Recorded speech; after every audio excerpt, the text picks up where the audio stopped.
Hello friends, welcome back to our channel subscribe for stocks. आज हम बात करेंगे हिंदुस्तान एरोनॉटिक्स लिमिटेड के ऊपर HAL, जिसके नाम से आप काफ़ी इस कंपनी को जानते हैं।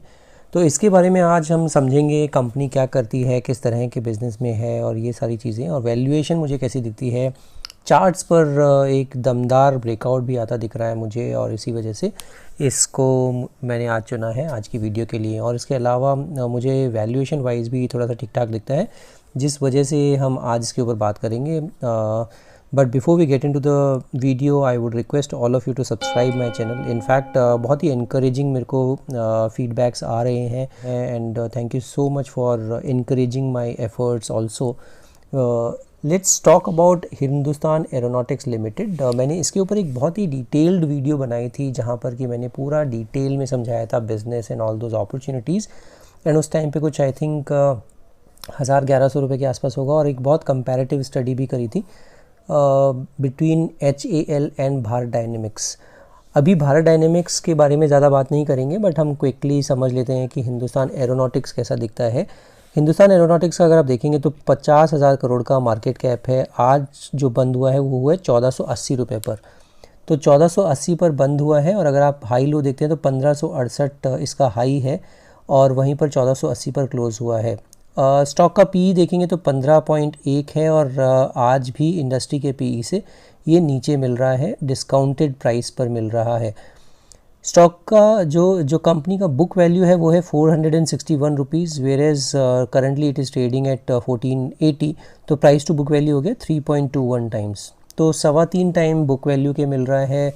प्राइस अर्निंग रेशियो के हिसाब से भी थोड़ा सा डिस्काउंटेड प्राइस पर मिल रहा है। ROCE देखेंगे तो ज़बरदस्त 26% है।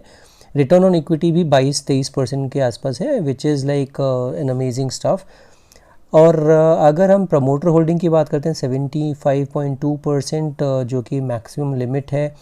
अगर आप प्रॉफिट आफ्टर टैक्स की बात करते हैं तो 3300 करोड़ का प्रॉफिट आफ्टर टैक्स भी आता है। डेट टू इक्विटी देखेंगे तो 0%, विच is like a very good thing.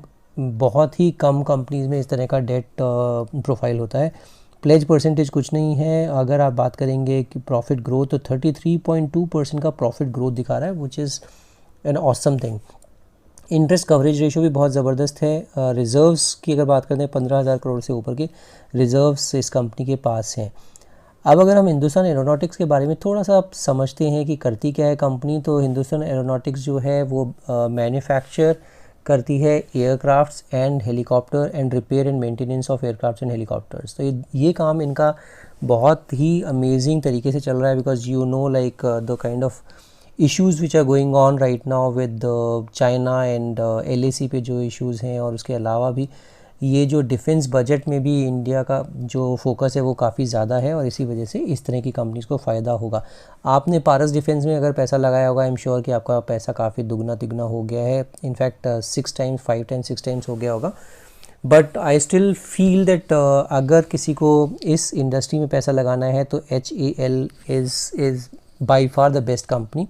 अगर पारस डिफेंस में आपको प्रॉफिट हो रहा है, I would suggest you to convert that money from Paras defence to this company, because Paras defence का मैंने बैलेंस शीट और ये कंपनी का देखा था फाइनेंशियल, बहुत ही एनकरेजिंग बहुत नहीं है, to be honest with you. तो you can also think about converting your money from Paras defence to this company.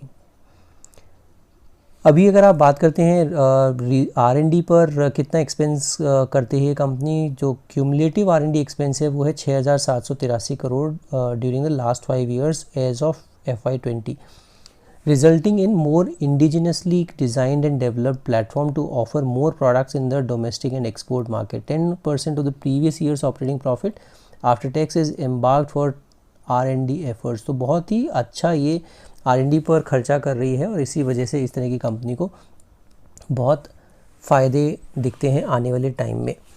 आप कॉन्ट्रैक्ट की बात करते हैं तो government clears 48,000 crore deal for 83 Tejas fighters. तो ये एक बहुत अच्छी डील इंक की है इन्होंने। ऑर्डर बुक अगर देखते हैं एज ऑफ सितंबर 2020, तो वो है 54,000 करोड़ की order book, consisting of manufacturing of 34,831 crore and repair and maintenance का अगर देखते हैं तो ये स्पेयर्स की बात करते हैं 17,100 करोड़, डेवलपमेंट की बात करते हैं तो 1896 करोड़ एंड एक्सपोर्ट्स ऑर्डर की 312 करोड़। तो ये बहुत अच्छा ये इनका ऑर्डर बुक भी है आने वाले टाइम में। क्विकली अगर आप देखना चाहते हैं इसका कि भारत डायनेमिक्स के साथ प्रोफाइल कैसा दिखता है, तो भारत डायनेमिक्स थोड़ा सा इससे मेरे को लो प्रोफाइल दिखता है और इसी वजह से मैंने इस कंपनी को चुना है over Bharat dynamics. Quickly I will just toggle around between these two tabs. अगर भारत डायनेमिक्स की देखते हैं तो इसका जो पीई है वो 15 का है, स्टॉक का भारत डायनेमिक्स का जो पीई है वो 24 का है, तो इंडस्ट्री के पीई से भी ज़्यादा चल रहा है। अगर आप बात करते हैं बुक वैल्यू की तो उसकी 3.2 है और इसकी 146 बुक वैल्यू है, तो 2.82 प्राइस टू बुक वैल्यू है। बट यहाँ पर जो है मेन डिफरेंशिएटर है वो ROCE एंड ROE, वहाँ पे 20-25% के ऊपर है, यहाँ पर वेल बिलो 15% है। तो इसी वजह से मुझे लगता है कि ये जो कंपनी है हिंदुस्तान एरोनॉटिक्स वो बहुत ही अच्छे प्राइस पर आपको मिल रहा है और डिसेंटली वैल्यूड है। तो लेट्स टॉक अबाउट HAL। इसमें जो न्यूज़ भी आ रही है वो भी पूरा इसका जो फोकस है वो बहुत अच्छे से दिखाती है कि कंपनी बहुत ज़बरदस्त काम कर रही है। अगर आप इसकी देखेंगे, इसकी वेबसाइट पर ही मैं लेके आया हूँ कि 7 अक्टूबर की न्यूज़ है, HAL delivers heaviest semi cryogenic propellant tank to ISRO. तो ये अभी इन्होंने 7 अक्टूबर को किया है डिलीवर। इसके अलावा 4 अक्टूबर की न्यूज़ है, HAL's avionic equipment gets ITSOA certificate for civil platforms first in India. तो ये भी एक बहुत अच्छी न्यूज़ है कंपनी के लिए।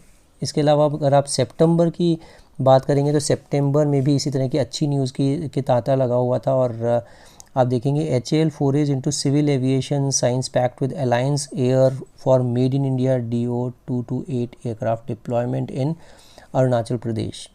इसके अलावा केयर ने भी अपना अपग्रेड किया है लॉन्ग टर्म रेटिंग को AAA पर। और इसके अलावा 14 सितंबर की न्यूज़ जो है, HAL Rolls Royce sign pact for make in India Adour engine parts for global markets. तो ये एक और इन्होंने अच्छा एक पैक्ट साइन किया है विद रोल्स रॉयस। और रोल्स रॉयस तो आपको पता है it is a dream company to work with. इसी तरह से काफ़ी सारी अच्छी न्यूज़ आ रही हैं इस कंपनी के लिए, इस इंडस्ट्री के लिए। और स्पेशली इस कंपनी की बात करें तो बहुत अच्छे ये चीज़ों में फोरे कर रही है and this is like something which is making this whole proposition more lucrative.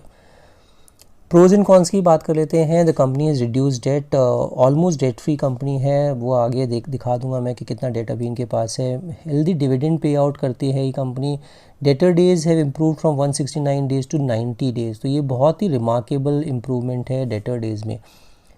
इसके अलावा अगर आप बात करेंगे कंपनी ने जो सेल्स ग्रोथ है वो 6.31% है ओवर पास्ट 5 ईयर्स। कंपैरिजन करते हैं हम तो पीयर कंपैरिजन में आपको दिखेगा कि सबसे लोवेस्ट पीई पे आज की तारीख में आपको ये कंपनी मिल रही है। हालांकि ये जो GMM फॉडलर और Praj industry is into different industry, तो इसमें आप मत जाइए। अगर आप Bharat dynamics, actually Glascoat is also a different company all together, Bharat dynamics, BEML, HAL, in 3 companies की बात करते हैं तो BEML भी 62 के पीई पे मिल रहा है, भारत डायनेमिक्स भी 24 के और ये 15 के पीई पे आज की तारीख में आपको मिल रहा है। तो बहुत ही अच्छा प्लेस्ड है। डिविडेंड यील्ड की बात करते हैं, बेस्ट इन क्लास 2% के ऊपर डिविडेंड यील्ड मिल रहा है आपको। इसके अलावा अगर आप ROCE की बात करते हैं तो ज़बरदस्त ROCE है। ये एक्चुअली ग्लासकोट का है which is not the right company और as far as comparison is concern. Bharat Dynamics का अगर देखते हैं ROCE 13% का है, यहाँ पर 26% का है। BEML का 4%, 4.5%, वहीं पर HAL का 26%। प्राइस टू बुक वैल्यू देखेंगे तो उसमें भी आपको दिखेगा भारत डायनेमिक्स थोड़ा सा सस्ता, मगर क्योंकि ROCE ROE पे बहुत मात खा जाता है, इसी वजह से इस कंपनी का मेरे को वैल्यूएशन बहुत ही अच्छा दिखता है। EPS भी 98 रुपये का निकाल के दे रहा है which is like an amazing stuff. तो बहुत ही एफिशिएंटली ये मैनेजमेंट काम कर रहा है और इसी वजह से मुझे लगता है कि ये बहुत ही बेहतरीन कंपनी है। और इसमें एक और बहुत ज़बरदस्त चीज़ आपको देखने को मिलेगी, सो चिपक के बनी रहिए इस वीडियो में। बहुत इंटरेस्टिंग एक डेटा मैं और आगे आपको आने वाले टाइम में दिखाने वाला हूँ। सेल्स का नंबर अगर आप बात करते हैं, ईयर ऑन ईयर परफॉर्मेंस देखेंगे तो अच्छे से ग्रो कर रही है। इस तरह की ग्रोथ कंसिस्टेंटली बना के रखना इज़ डिफ़िकल्ट, बिकॉज कोविड का टाइम भी आया तब भी इन्होंने अपनी ग्रोथ ट्रेजेक्ट्री छोड़ी नहीं है। अगर आप ऑपरेटिंग मार्जिन की बात करते हैं तो 2016 में 15% ऑपरेटिंग मार्जिन पे काम कर रहे थे, फिर 18, 19, 23 और अभी फिर से ये 23-24% के ऑपरेटिंग मार्जिन्स पे काम कर रही है। नेट प्रॉफिट की बात करते हैं तो 2000 करोड़ का हुआ करता था 2016 में, अभी ऑलरेडी 3286 करोड़ का या 3240 करोड़ का 2021 मार्च में इन्होंने अपना नेट प्रॉफिट भी शो किया है। तो बहुत ही अच्छा प्रॉफिट भी है इस बिज़नेस में। और अगर आप बात करेंगे बैलेंस शीट की तो मैं आपको ये दिखाता हूँ कि रिजर्व्स कितने अच्छे से बढ़ रहे हैं, जबकि बोरोइंग्स इन्होंने ऑलमोस्ट नील कर दी है। 51 करोड़ की ओनली बोरोइंग्स इनके पास अभी दिखती है, which is like an awesome journey as far as the company management is concern. ये रेशियोज़ आपको देख के बहुत ही अच्छा लगेगा कि जो रेशियोज़ आप डेटर डेज़ की बात करें 227 दिन पहुंच गए थे, फिर 191 मार्च 2021 में 90 दिन डेटर डेज़ रह गए हैं। जैसे जैसे डेटर डेज़ कम होते हैं वैसे वैसे कंपनी का परफॉर्मेंस दिखता है कि कितना अच्छा परफॉर्मेंस कर रही है कंपनी। इन्वेंट्री डेज़ भी अगर आप देखेंगे तो 815 से घट के 605 दिन का रह गया है, बहुत ही ज़बरदस्त चीज़ है। डेज़ पेएबल थोड़ा सा इनका कम हुआ है, days payable is okay, but days payable जितना ज़्यादा होगा उतना अच्छा होता है कंपनी के लिए, क्योंकि जितने दिन उनको पे करने के लिए मिले तो उतना अच्छा होता है। बट अगर आपका कैश फ्लो अच्छे से जनरेट हो रहा है, आपका पैसा ऑन टाइम मिल रहा है, तो पैसा देने में कोई दिक्कत नहीं है किसी भी कंपनी को। आपको बहुत अच्छी चीज़ इसमें क्या दिखेगी कि पहले इसमें 2020 जून के आसपास प्रमोटर के पास 89-90% की जो इनके पास होल्डिंग थी वो अभी 75% हो गई और 75% पर इंटैक्ट है, बिकॉज 75% के नीचे तो 75% तक सीलिंग होती है और वहीं पर इन्होंने जो गवर्नमेंट की होल्डिंग है वो अभी 75% पर है। तो आप देखेंगे कि पूरा का पूरा जो इसमें प्रमोटर है वो गवर्नमेंट ऑफ इंडिया है एंड 75% की प्रमोटर होल्डिंग है। उसके अलावा अगर आप एक अच्छी चीज़ क्या है, अगर आप देखेंगे कि चला है जो ये स्टॉक वो इस वजह से चला है, FIIs बहुत बुलिश हो गए हैं, 2.25% की होल्डिंग इन FIIs की है इस टाइम पर इस स्टॉक में। सितंबर का ये डेटा है तो एकदम लेटेस्ट डेटा है, जून तक 1% से कम था, अभी 2.25% की होल्डिंग है FIIs की। DIIs की 20-21% की है, वो अब रह गई है 5.4%। और ये जो आपको दिख रहा है पब्लिक 3% से 17% हो गई है। तो इसमें एक इम्पॉर्टेंट चीज़ देखने वाली जो है वो DIIs में पहले LIC यहाँ पे जून 2021 तक 14% का जो हिस्सा दिखता था वो LIC का दिखता था। LIC का यहाँ पर 14%, 14.5% का था आउट ऑफ 20.54%, जो कि अब यहाँ से LIC का हट के 14% वो दिखने लगा है यहाँ पे। तो सितंबर क्वार्टर में जो क्लासिफिकेशन हुआ है LIC को पब्लिक में डाल दिया और इसी वजह से 14% जो LIC का हिस्सा है वो यहाँ पे आ गया और इसी वजह से 17% आपको पब्लिक का हिस्सा दिख रहा है। तो बहुत अच्छी चीज़ है कि सभी जो DIIs एंड FIIs काफ़ी बुलिश हैं इस शेयर पर, इस कंपनी पर, और इसी वजह से मैं आपको ये बता रहा हूँ कि अगर आपको आज ख़रीदना है तो आप आज भी खरीद सकते हैं और स्लोली एंड स्टीडली SIP भी कर सकते हैं। आने वाले टाइम में बहुत अमेजिंग ग्रोथ ट्रेजेक्टरी पर ये कंपनी है। अब मैं अगर आपको क्विकली इसके चार्ट्स पर भी ले चलता हूँ, चार्ट्स पर दिखाता हूँ कि स्थिति कैसी है।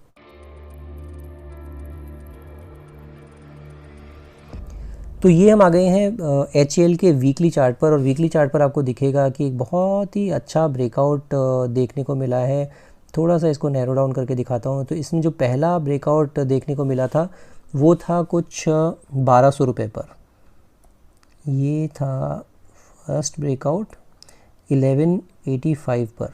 ये 1185 जब इसने ब्रेक किया वीकली के चार्ट पर, उसके बाद इसने यहाँ पर एक, ये समझ लीजिए रेजिस्टेंस था यहाँ पर 1185 पर, वापस से इसी लेवल पर आके ऊपर जाके फिर नीचे आया और ये थर्ड टाइम अटेम्प्ट किया है यहाँ पर। और उसके बाद बहुत ही अच्छी मोरोबुजू कैंडल बनाकर इसने अपनी अपवर्ड ट्रेजेक्टरी दिखाई है और चलने के बाद अभी जो दूसरा ब्रेकआउट दिया है इसने, दूसरा ब्रेकआउट दिया है इसने कुछ दूसरा ब्रेकआउट इसने जो दिया है वो दिया है 1400 रुपये पर। 1400 रुपये का जो ब्रेकआउट है वो बहुत ही अमेजिंग ब्रेकआउट है और इसमें अगर किसी को लेना चाहता है बिल्कुल ले सकते हैं, बिकॉज इसने अच्छा सा ये ब्रेकआउट दिया है और 1400 रुपये का स्टॉप लॉस लगाकर। तो इस मार्केट में एक चीज़ ज़रूर ध्यान रखिएगा, स्टॉप लॉस बहुत इंपॉर्टेंट है और इसी वजह से मैं हर वीडियो में आपको स्टॉप लॉस दे रहा हूँ। स्टॉप लॉस इसका जो रखना है आपको वो रखना है 1400 का। 1400 का स्टॉप लॉस लगाकर इसको बिल्कुल ले लीजिए। और 1480 पर आज बंद हुआ है, थोड़ा सा नीचे मिले 1400 के जितने करीब मिले उसको आप लेके और स्लोली एंड स्टीडीली एक्यूमुलेट कर सकते हैं फॉर लॉन्ग टर्म पर्सपेक्टिव। इसी वजह से ये ब्रेकआउट की वजह से ये मेरे रडार पे आया कि बहुत ही अच्छा सा इसने ब्रेकआउट दिया है और आने वाला टाइम इस इंडस्ट्री का और इस शेयर का पर्टिकुलरली बहुत ही अच्छा है। सो आज के लिए इतना ही। अगर आपको मेरे वीडियो मेरा कंटेंट बहुत अच्छा लग रहा है तो do give me a thumbs up, hit the bell icon, share my video with your friends and family, and don't forget to subscribe my channel as well. Thank you so much for watching this video. We'll see you in the next video.